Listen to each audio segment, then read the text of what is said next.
همدغه وجه ده چې حیات محمد خان شیرپای د سیاست آغاز وکړو. عزتمندو که دغې نه مخکې موږ وګورو نو دا خبره موږ ډېر زیات فخر کولی شو.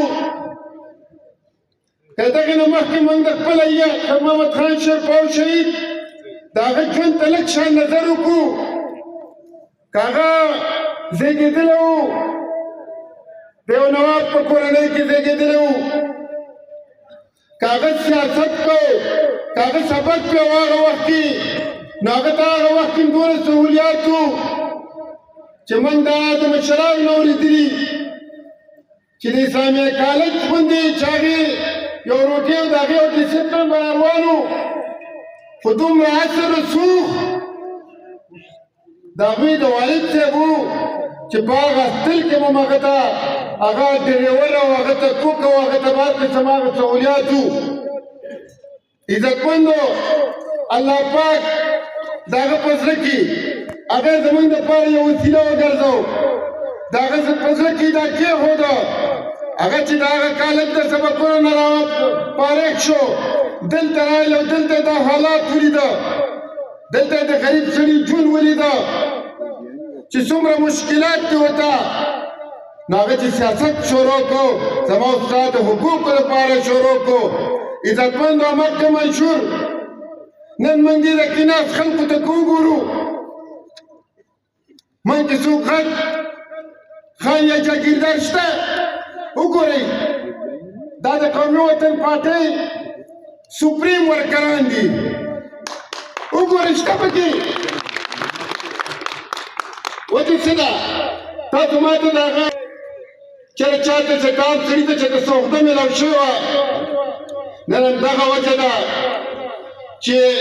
د غریب ژوند که نن بدل دی. نن که هغه تعلیم کړی نو دا د حیات محمد خان شیرپای د هغه سوچ وجه ده.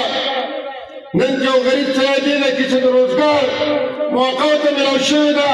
دا د حیات محمد خان شیرپای سوچ و.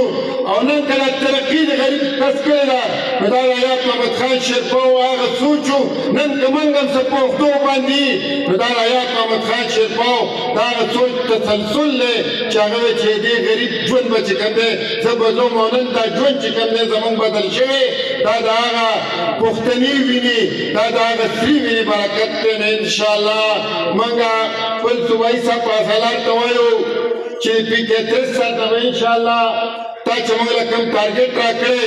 انشاءالله موږ به ثابتو چې موږ به د دې نه انشاءالله ګنډزو ډېر زیات په جوش او جذبې سره او په 1100 فروری باندې به انشاءالله موږ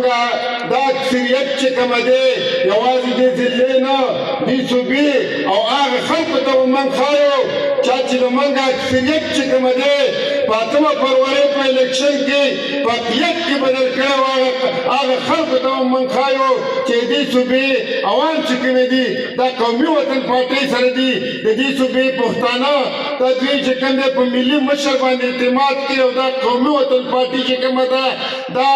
دې له حیات محمد خان شیرپای دین قرباني ورکړې وه. انشاءالله چې تر څو پورې دا ملکي او انشاءالله چې تر څو تر قیامته پورې د قومي وطن پارټۍ دا جنډه چې کومه ده دا به انشاءالله اوچته ولاړئ انشاءالله.